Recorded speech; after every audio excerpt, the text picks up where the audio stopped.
역대하 3장 1절부터 17절 말씀. 솔로몬이 예루살렘 모리아산 위에 여호와의 성전을 짓기 시작했습니다. 그것은 여호와께서 솔로몬의 아버지 다윗에게 나타나셨던 곳입니다. 솔로몬은 다윗이 준비해 놓은 곳에 성전을 지었습니다. 그곳은 원래 여부스 사람 오르난의 타작마당이었습니다. 솔로몬이 성전을 짓기 시작한 때는 그가 이스라엘을 다스린 지 4년째 되던 해의 둘째 달 2일이었습니다.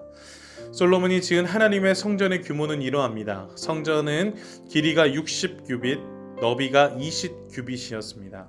성전 앞 현관은 길이가 20규빗, 높이가 20규빗이었습니다. 솔로몬은 현관 안쪽 벽을 순금으로 입혔습니다. 솔로몬은 성전 본단벽에 잣나무 판자를 대고 순금으로 입히고 종려나무와 금사슬 모양을 새겼습니다. 그리고 보석으로 성전을 아름답게 꾸몄습니다. 금은 바루와임에서 가져온 것을 썼습니다. 솔로몬은 성전의 들보와 문지방과 벽과 방들에 금을 입혔습니다. 그리고 벽에는 그룹들을 새겼습니다. 그런 다음에 솔로몬은 지성소를 만들었습니다. 그 방은 길이가 20규빗이고 너비도 성전 너비와 마찬가지로 20규빗이었습니다. 솔로몬은 그 벽에 순금 600달란트를 입혔습니다. 그 방에 쓴 금못의 무게도 50세겔이나 되었습니다. 솔로몬은 다락방들도 금으로 입혔습니다. 솔로몬은 지성소 안에 두 그룹 형상을 만들어 금으로 입혔습니다. 두 그룹은 날개를 펴고 있었는데 그 길이를 합하면 20규빗이었습니다. 한 그룹의 한쪽 날개가 성전벽에 닿았는데 그 길이가 5규빗이었고 다른 쪽 날개는 다른 그룹의 한쪽 날개 끝에 닿았는데 그 길이도 5규빗이었습니다.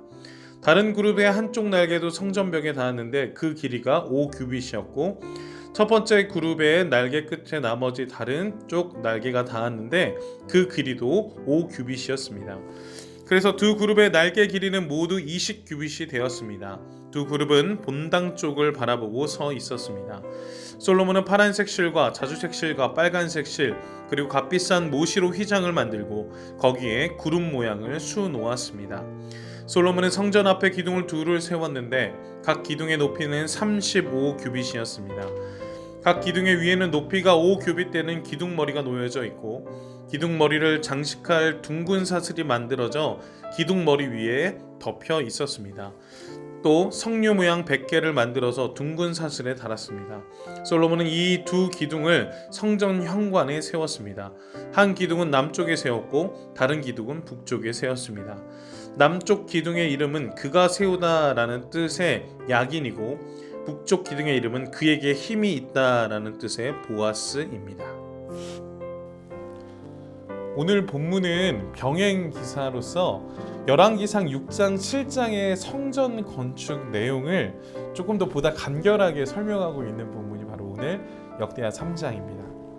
오늘 특별히 이제 성전 건축의 내용에 있어서 성전 내에서 가장 중요한 그 성소와 지성소를 만드는 일에 조금 더 중점적으로 오늘 본문은 다루고 있습니다. 오늘 본문에서 저희가 핵심적으로 볼 것은 솔로몬은 성전 건축을 할 때 모든 규모와 양식을 하나님의 계시에 따라서 하나님의 뜻 가운데 건축해 나가고 있다는 것을 우리는 살펴볼 수 있습니다. 좀 두 가지로 집중해서 좀 살펴봤으면 좋겠는데요. 첫 번째는요. 1절 말씀에 보니까 성전을 건축하기 시작한 곳이 나옵니다. 그곳이 바로 어디냐면 여러분들이 너무 익숙한 곳일 텐데 모리아산이라는 곳입니다. 이 모리아산 하면 여러분들이 잘 아시는 뭐 했던 곳이죠? 바로 아브라함이 이삭을 바쳤던 곳입니다. 그리고 다윗에게 나타나시고 불을 내려 응답했던 여러분들에게도 익숙한 그 오르난의 타작마당의 사건이 있었던 곳이 바로 이 모리아산입니다.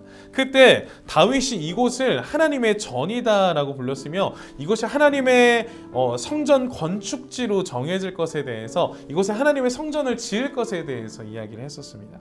그래서 이 하나님의 성전이 건축하기 시작했던 곳, 요곳이 바로 모리아산. 하나님께서 그 산을 준비하고 계셨던 많은 과정들을 우리는 구약에 있는 성경에서 많이 볼 수 있습니다. 근데 그곳에 오늘 하나님의 성전을 솔로몬이 짓고 있는 모습을 우리가 함께 보고 있는 겁니다. 두 번째는요, 3절 말씀해 보니까 이 성전을 짓는 이 성전의 규모와 치수에 대한 부분인데요. 오늘 이 3절에 있는 본문에 있어서 이 규모와 치수를 봤었을 때 규빗이라는 단어가 나와요. 이 규빗이라는 것은 다윗이 전해준 확정된 치수인데요.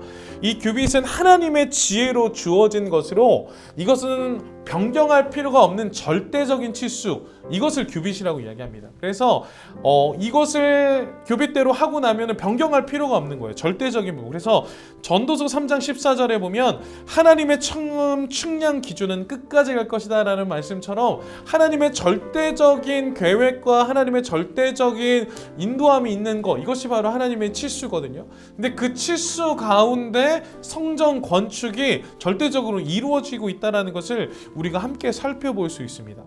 이처럼 솔로몬의 성전 건축은요, 하나님의 전적인 계시를 통해 이루어지고 있으며 그 일을 행하기 위해서 솔로몬이 어떤 거예요? 하나님의 뜻에 밝아야 됐기 때문에, 하나님의 뜻에 귀 기울여야 됐기 때문에 하나님 앞에서 성령의 충만함 가운데 있는 하나님 앞과 영적인 교제를 하고 있는 솔로몬의 상황을 우리는 예측해 볼 수 있습니다. 우리는 성전 건축을 할 때 무엇인가 하나님의 놀라운 일들을 이루며 나아갈 때 우리는 그 솔로몬의 성전 건축을 보며 건물의 웅장함에 빠져 있을 수 있습니다. 그 큰 규모와 어떠한 재료들과 막 금으로 포장되어 있는 그러한 모습들 속에 우리는 건물의 웅장함에 빠져 있을 수 있는데, 그런데 우리는 성전 건축을 바라볼 때 건물의 웅장함보다는 하나님의 뜻과 하나님의 계획 속에 순종하고 있는 솔로몬, 그리고 성전의 본질적인 의미를 바라보며 나아가고 있는 솔로몬의 모습을 바라보아야 될 것입니다. 건물의 웅장함보다는 하나님이 어떠한 분이신지, 하나님이 어떠한 계획을 가지고 계신지, 하나님을 위해서 우리는 어떠한 예배 처소 가운데 어떠한 모습과 어떠한 마음으로 달려가야 될지를 우리 성전 건축의 이 면밀한 부분들을 바라보며 우리가 살펴볼 수 있다는 것이죠. 그렇기 때문에 우리는 성전의 건물의 외향적인 가치를 보기보다 성전이 가지고 있는 본질적인 가치에 중심을 두어야 됩니다. 하나님의 어떠한 분이시냐는 외향적인 부분이 아니라 우리 내면 속에 하나님은 어떠한 분인지 우리 내면의 신앙을 되돌아봐야 되는 그러한 부분을 우리가 함께 말씀을 나눌 수 있지 않을까 싶습니다. 이스라엘 백성들은 그렇게 하나님 앞에 영광스러운 성전을 가졌습니다. 근데 결국 그 하나님의 영광스러운 성전을 가지면 어떻게 됐죠? 결국 멸망했습니다. 왜요? 본질보다는 규모를, 거룩함보다는 교만함에 빠져 있었던 이 이스라엘 백성들로 인해서 이스라엘 백성들은 패망할 수밖에 없었습니다. 우리의 신앙의 가치도 마찬가지입니다. 내가 어떻게 잘 먹고 잘 사는지, 내가 무엇이 주어졌는지 외향적인 어떤 외향적인 형태보다 우리 내면과 우리의 중심이 하나님 앞에서 어떠한 자인지, 성전은 건축을 하는 위대함에 빠져서 하나님의 뜻을 잇는 존재가 아니라 하나님의 위대한 일을 하면서 하나님과 더욱더 깊은 영적인 교제를 하는 성령 충만한 솔로몬의 모습을 보는 것처럼 우리도 하나님의 일을 감당하는 주의 일꾼들로서 하나님과 더욱더 깊은 믿음의 소통을 할 수 있는, 영적 소통을 할 수 있는 저와 여러분들의 삶이 되셨으면 좋겠습니다. 그래서 우리의 외향을 더 아름답게 가꾸기보다 우리 내면의 신앙을 더욱더 아름답게 가꿀 수 있는 저 여러분들의 삶이 되기를 간절히 축복합니다.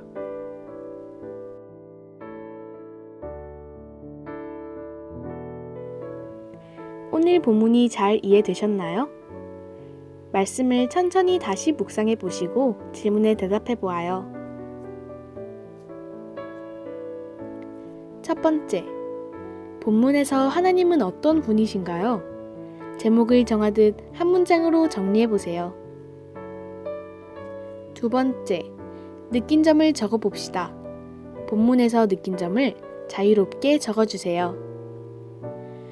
세 번째, 적용을 구체적으로 해봅시다. 다짐이 아니라 실천 가능한 삶의 적용을 구체적으로 적어보세요. 네 번째, 기도 제목을 적고 기도해요. 묵상을 통해 삶의 변화를 위한 기도 제목을 적어보세요.